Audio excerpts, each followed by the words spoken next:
ጤናስጥልን ሰላም በኢትዮጵያና በመላው ዓለም ያላችሁ ተከታታዮች እንደምን ቆያችሁ? አንድ ሰዓቱ ነው። እዚህ አዲስ አበባ ከሚገኘው የኢቢሲ ዋናው ስቱዲዮ በቀጥታ ስርጭት የምትከታተሉ የቲቪ 57 አሁን ይጀምራል። አበይት ነጥቦቹ እነሆ። ጠቅላይ ሚኒስትር አብይ አህመድ በባህር ዳር ከተማ የተገነባውን ደጃዝማች በላይ ዘለቀ ዓለም አቀፍ አውሮፕላን ማረፊያ ተርሚናልን በዛሬው ዕለት መርቀዋል።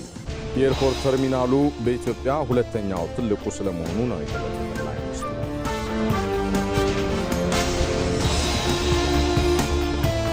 በኢትዮጵያ እየተካሄደ ያለው ሀገራዊ ምክክር አለመግባባቶችን በሰላማዊ መንገድ ለመፍታትና የነገዋን የተረጋጋች ሀገር በጋራ ለመገንባት የተከፈተ ታሪካዊ የተስፋ ደወል ነው።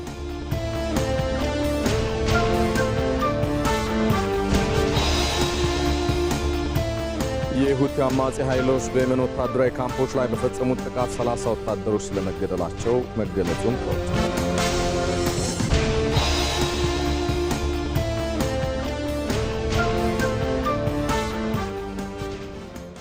ሰለሞን ኃይለ ኢየሱስ ነኝ። አብራችሁን ቆዩ። በቅድሚያም በሁሉም የኢትዮጵያ ክፍል ፍትሃዊ ልማትን ለማረጋገጥና ብልጽግናን እውን ማድረግ መርሆ ያደረገው የመደመር መንግስት ባለፉት 5 ዓመታት ውጤታማ ስራዎችን አከናውኗል። አሁን ላይ በመላ ኢትዮጵያ ያለው የልማት እንቅስቃሴም የሀገሪቱን እድገት ሁሉን አካታች እንዲሆን ለማድረግ የተገባውን ቃል በተግባር እየተፈጸመ ስለመሆኑ የሚመሰክር ነው። ጌታቸው ባልቻ። የጣና ፈርጧ ውቢቷ ባህር ዳር ተፈጥሮ ከታሪክ ተዋህደው ሁልጊዜም ስሟ ከፍ ብሎ እንዲጠራ ያስቻሏት ከተማ ነች። የተመለከታት በፍቅር የሚወድቅላት፣ በሩቁ ስለሷ የሰማ ደግሞ ሊያያት የሚጓጓላት ውብ ምድር ባህር ዳር አሁን ያለችበትን የእድገት ጉዞ የሚያፋጥንላት፣ ውበቷን የበለጠ የሚገልጥላት ስጦታ በዛሬው ዕለት ተረክባለች። የደጃዝማች በላይ ዘለቀ ዓለም አቀፍ አውሮፕላን ማረፊያ አዲሱን ተርሚናል ጠቅላይ ሚኒስትር አብይ አህመድ አዲሱን ተርሚናል መርቀዋል። አዲሱ ተርሚናል ከመጓጓዣ አገልግሎት ባሻገር ባህር ዳርን ለዓለም የበለጠ የሚያቀርብ የእድገት በር ነው። በኢትዮጵያ እስከ ዛሬ ባለው ሁኔታ ከቦሌ ኢንተርናሽናል ኤርፖርት ቀጥሎ ትልቁ ሁለተኛው ተርሚናል የተገነባው ባህር ዳር ከተማ መሆኑ ገበያ አምጪ፣ ለአየር መንገዱም፣ ለከተማውም፣ ለክልላችንም፣ ለመላው የኢትዮጵያ ሕዝብም በእጅጉ የሚጠቅም መሆኑ ምንም ጥርጥር የለውም። ይህንን ታላቅ ስራ ለሰራው አየር መንገዳችን እና ዋና ስራ አስፈጻሚያችን እንኳን ደስ ያላችሁ ታላቅ ስራ ለማለት እወዳለሁ።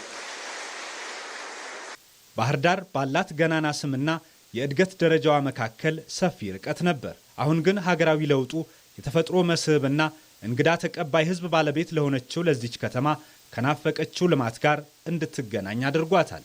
ከቅርብ ጊዜ ወዲህ የጎርጎራ ሪዞርት ተገንብቶ እዚህም ፈለገ ጊዮን ባህር ዳር ከተማ ውስጥ ተገንብቶ ሁለቱን ማገናኘት የሚችል የብዙ ቦቶች መርከቦች በተለይም ጣናነሽን የመሰለ በኢትዮጵያ ትልቋን መርከብ በዚህ አካባቢ ማምጣት የተቻለበት ዋናው ምክንያት በቱሪስት መስክ ባህር ዳር ለኢትዮጵያ ማበርከት የምትችለው በጣም በርካታ ሀብቶች ስላሉ ነው።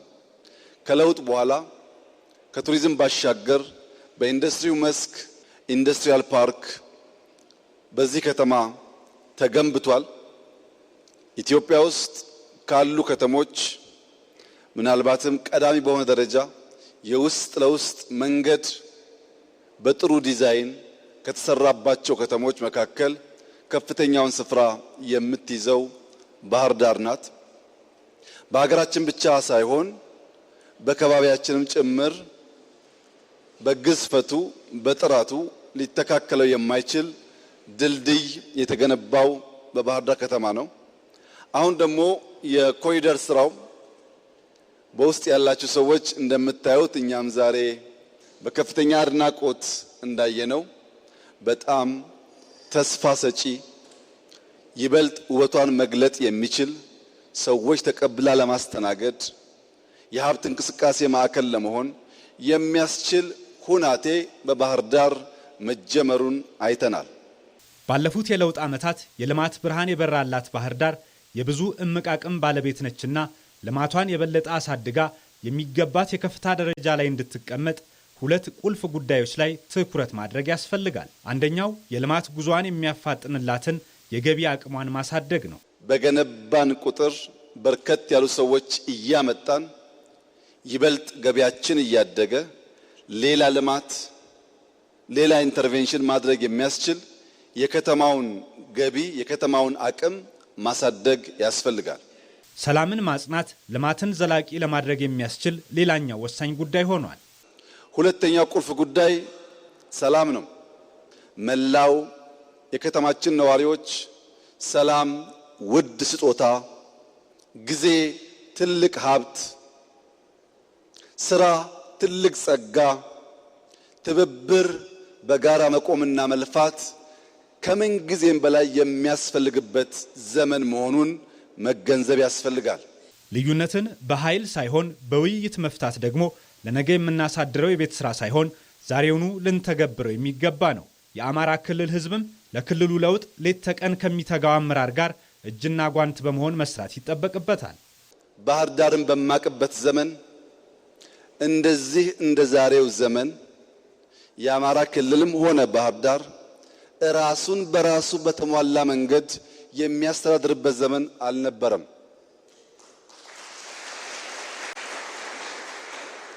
ፕሬዝዳንታችን ከነሙሉ ክብራቸውና ህግ ሰጣቸው ስልጣን ጋር ያሻቸውን መወሰን የሚችሉ የታመኑ፣ የተወደዱ፣ የተከበሩ፣ የሚሰሩ፣ የሚያሰሩ ፕሬዝዳንት ናቸው።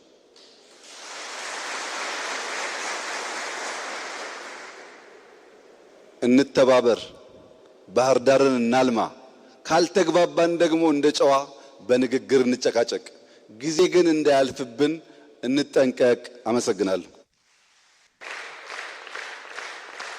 የባህር ዳር ውበት ከዚህ በፊት በተፈጥሮዋ ይነገር ነበር። ዛሬ ግን በዘመናዊ ልማቷም ከፍ ብሎ ይሰማል። እንደ ደጃዝማች በላይ ዘለቀ ዓለም አቀፍ አውሮፕላን ማረፊያ፣ አዲሱ ተርሚናል ያሉ መሰረተ ልማቶች ሲበዙላት ደግሞ ከተማዋ ከራሷ አልፋ የኢትዮጵያን የቱሪዝም የኢኮኖሚና የአየር ትራንስፖርት ዘርፍ ለማሳደግ ያላትን ድርሻ የበለጠ ከፍ ታደርጋለች።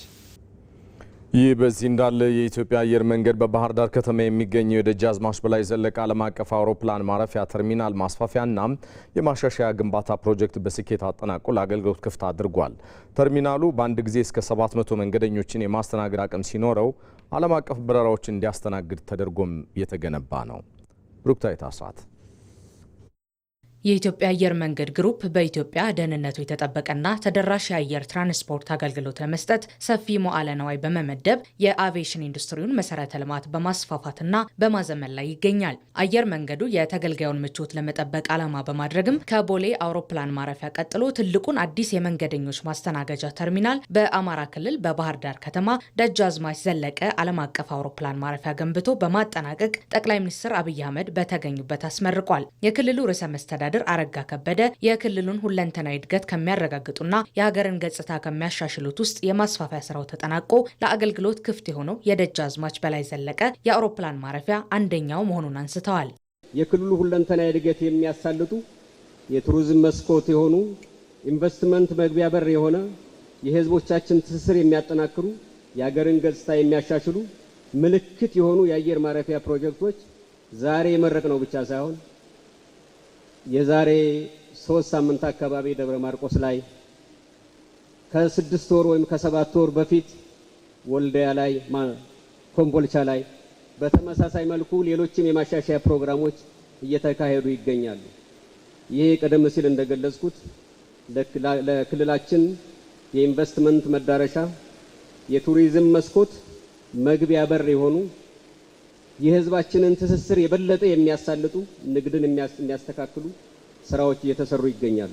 የኢትዮጵያ አየር መንገድ ዋና ስራ አስፈጻሚ መስፍን ጣሰው አየር መንገዱ የሀገር ውስጥ የአቪዬሽን መሰረተ ልማቶችን ለማስፋፋትና ለማዘመን የያዘው ስትራቴጂያዊ እቅድ አንዱ አካል የሆነው ይህ ፕሮጀክት ለደንበኞች ፈጣንና ደረጃውን የጠበቀ አገልግሎት በመስጠት በሁለተኛነት ይነሳል። ይህም የአየር መንገዱን ደረጃና የአገልግሎት አድማስ በማሳደግ ተጠቃሽ የሚያደርገው ስራ መሆን ይችላል። ይህ በዛሬው ዕለት የሚመረቀው የመንገደኞች ማስተናገጃ ህንፃ በ8300 ካሬ ሜትር ቦታ ላይ ያረፈ ሲሆን ለልዩ ልዩ አገልግሎት የሚውሉትን ሜዛኒኖች ጨምሮ ጠቅላላ የወለል ስፋቱ 11170 ካሬ ሜትር በመሆን ከቦሌ አውሮፕላን ማረፊያ ቀጥሎ ትልቁ የሀገር ውስጥ ተርሚናል ለመሆን በቅቷል። በአንድ ጊዜ እስከ 700 መንገደኞችን ማስተናገድ የሚችል አቅም ሲኖረው ሰፊ ቪአይፒ ሳሎን፣ የክብር መንገደኞች ላውንጆችና ምግብ ቤቶችን ይይዛል።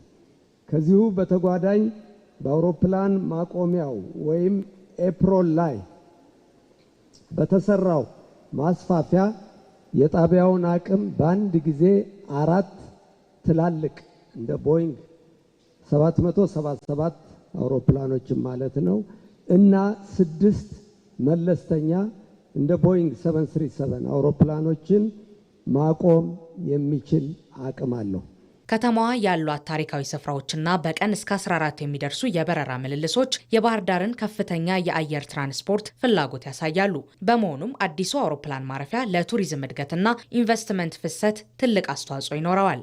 የዚህ ተርሚናል ተገንብቶ አገልግሎት መስጠት መጀመሩ ቱሪዝም፣ ንግድና ኢንቨስትመንት በአካባቢው እንዲስፋፋ ያግዛል። ወደፊት ከዚሁ ጣቢያ ዓለም አቀፍ በረራዎች ማድረግ ቢያስፈልግ በትንሽ ማስተካከያ ተርሚናሉ የዓለም አቀፉንና የሀገር ውስጥ መንገደኞችን በተጓዳኝ ማስተናገድ ይችላል።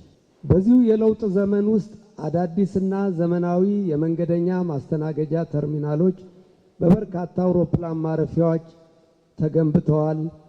ሌሎችም በመገንባት ላይ ያሉም አሉ።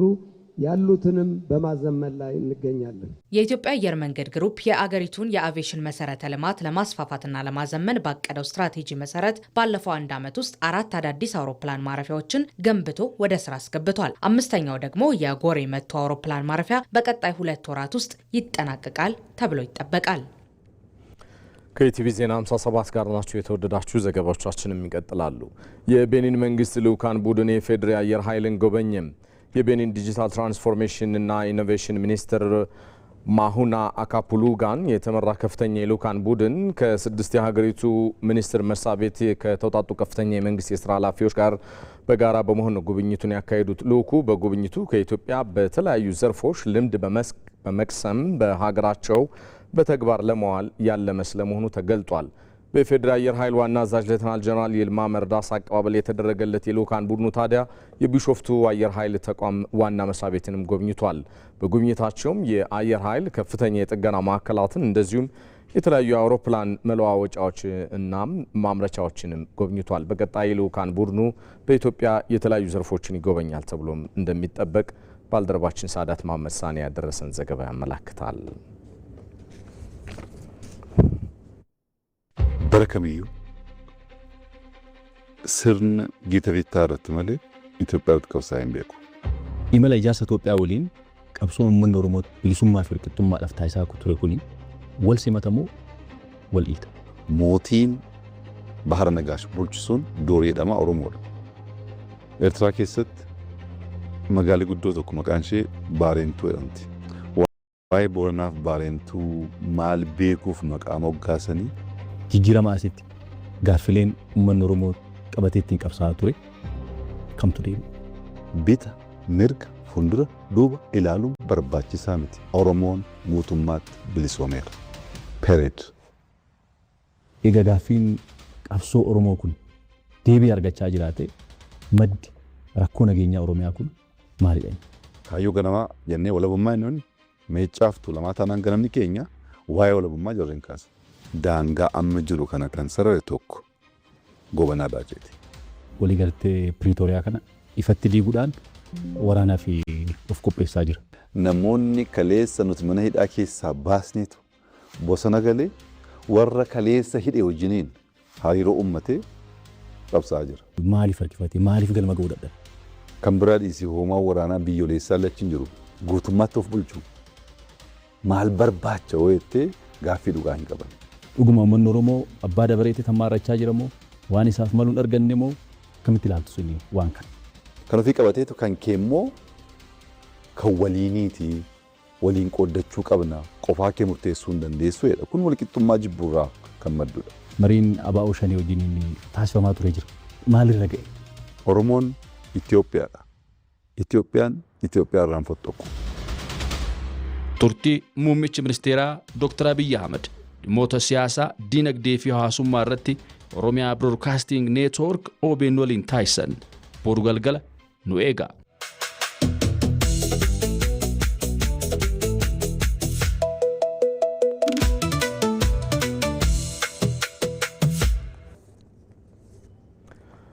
እዚህ ሸጎሌ አካባቢ ከሚገኘው ስቱዲዮአችን በቀጥታ ስርጭት የዛሬ ሐሙስ ኢቲቪ ዜና 57ን እየተከታተላችሁ ነው። ቀሪ ጉዳዮቻችንም ይቀጥላሉ። በኢትዮጵያ እየተካሄደ ያለው ሀገራዊ ምክክር አለመግባባቶችን በሰላማዊ መንገድ ለመፍታትና የነገዋን የተረጋጋች ሀገር በጋራ ለመገንባት የተከፈተ ታሪካዊ የተስፋ ደወል ነው። የምክክሩ ስኬት ታዲያ እያንዳንዱ አካል ከራሱ ፍላጎት ይልቅ የሌላውን ሀሳብ ለማዳመጥ በሚያሳየው ዝግጁነትና ሀገርን በማስቀደም ላይም የተመሰረተ ነው። እድሉ ፈቀደ። ሀገራዊ ምክክሩ የቃላት ልውውጥ ወይም የፖለቲካ ሙግት መድረክ ሳይሆን ይልቁንም የነገዋን ጽኑ ኢትዮጵያ በጋራ የመቅረጽ ሂደት ነው። የዚህ ሂደት ስኬት ደግሞ የሚለካው እያንዳንዱ ዜጋና አካል ከራሱ ፍላጎትና እይታ ባሻገር የሌላውን ሀሳብ ለመስማትና ለመቀበል በሚያሳየው ዝግጁነት ነው። እሱም ከእኔ ሀሳብ አልፎ እኛ የሚለው የጋራ መግባባት ላይ መድረስ። ከሰፈር ከመንደር ከግለ እሳቤነት መውጣትን ይጠይቃል። ለሀገርና ለሕዝብ የሚጠቅሙ አጀንዳዎች ላይ ነው እየመከርን ያለ ነው። አንዳንድ ጊዜ የሀሳብ የበላይነት ለሕዝብ የሚጠቅሙ ጉዳዮች ላይ ትኩረት አድርገን ፍሬ ማፍራት የሚችሉ ጉዳዮች ላይ ነው ማተኮር ያለብን።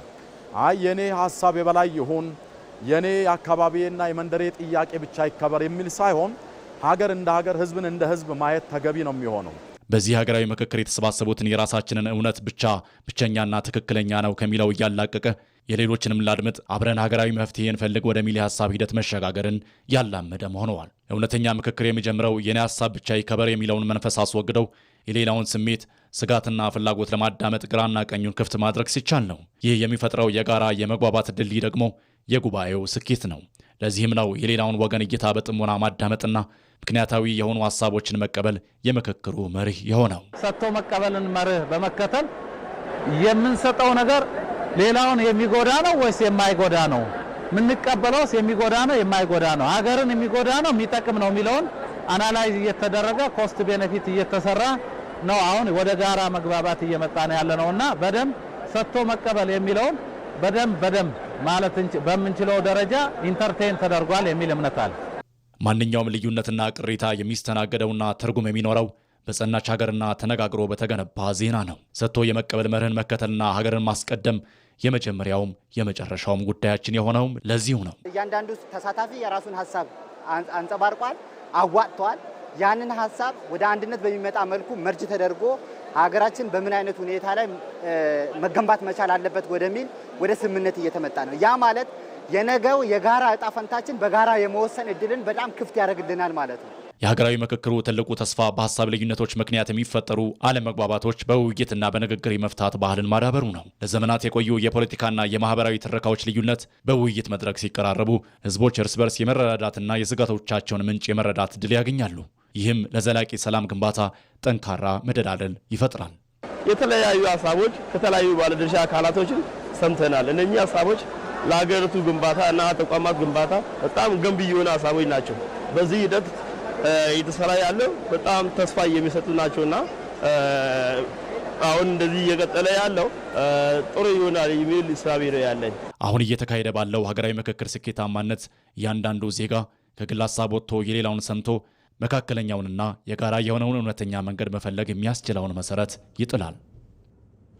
የማዕከላዊ ኢትዮጵያ ክልል ምክር ቤት 6ኛ መደበኛ ጉባኤውን እያካሄደ ነው። ጉባኤው የክልሉን መንግስት አስፈጻሚ መስሪያ ቤቶች የ2018 የበጀት ዓመት እቅድ አፈጻጸምና የ2019 በጀት ዓመት እቅድ ትኩረት አድርጎ ይመክራል። ምክር ቤቱ ባለፉት 3 ዓመታት የተለያዩ የመልካም አስተዳደር ጥያቄዎችን መሰረት ያደረጉ ጉዳዮችን ስለመፍታቱ የምክር ቤቱ አፈ ጉባኤ ፋጤ ሰርሜሎ ገልጸዋል። በተለይም የረዥም ዓመታት የህዝብ አደረጃጀት ጥያቄዎችን መፍታት ስለመቻሉና ህዝቡ የሚያነሳቸውን የማህበራዊና የፖለቲካዊ ጥያቄዎችን መደበኛና ድንገተኛ የመስክ ክትትል በማድረግ ተጠያቂነትን ለማረጋገጥ ጥረት ሲደረግ ስለመቆየቱ ጠቁመዋል።